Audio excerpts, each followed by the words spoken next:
আসসালামু আলাইকুম রহমতুল্লাহি ওবারাকাতুহু বিসমিল্লাহির রহমানির রহিম। সুপ্রিয় দর্শক মণ্ডলী, আজকের ভিডিওতে অত্যন্ত গুরুত্বপূর্ণ একটি দোয়া নিয়ে আমরা উপস্থিত হয়েছি। দোয়াটি হচ্ছে স্মরণ শক্তি বৃদ্ধির দোয়া। অনেক ছেলে রয়েছে বাড়িতে, ছোট কিংবা বড়, যাদের পড়া মাথায় ধরে না কিংবা পড়া মুখস্থ করার পর ভুলে যায়। যদি কোনো ব্যক্তি এই দোয়াটি একবার পাঠ করে দিনে, তাহলে আল্লাহ রাব্বুল আলামিনের অশেষ কৃপায় সেই ব্যক্তির পড়া মনে থাকবে। সুপ্রিয় দর্শক, তো চলুন আমরা এই দোয়াটি বর্ণনা করি। স্মরণ শক্তি বৃদ্ধির দোয়া। প্রত্যেক ফজর ও মাগরিবের পর 21 বার করে নিম্নের আয়াত পড়লে স্মরণ শক্তি বৃদ্ধি পায়।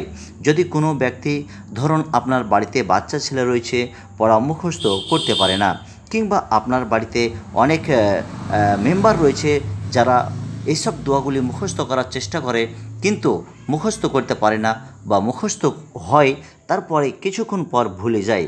যদি এইরকম সমস্যা হয়ে থাকে, তাহলে এই দোয়াটি আপনাকে পাঠ করতে হবে।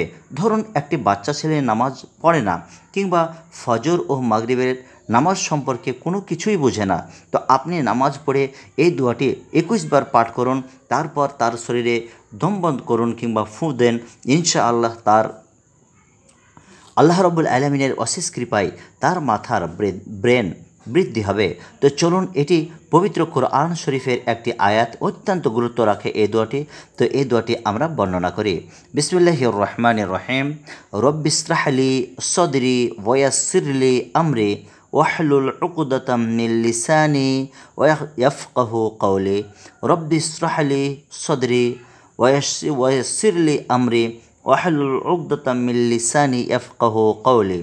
রব্বিশরাহ লি সদরি ওয়ায়াসসিরলি আমরি ওয়াহলুল উকদাতাম মিন লিসানি ইয়াফকাহু কওলি। অত্যন্ত গুরুত্বপূর্ণ এই দোয়াটি।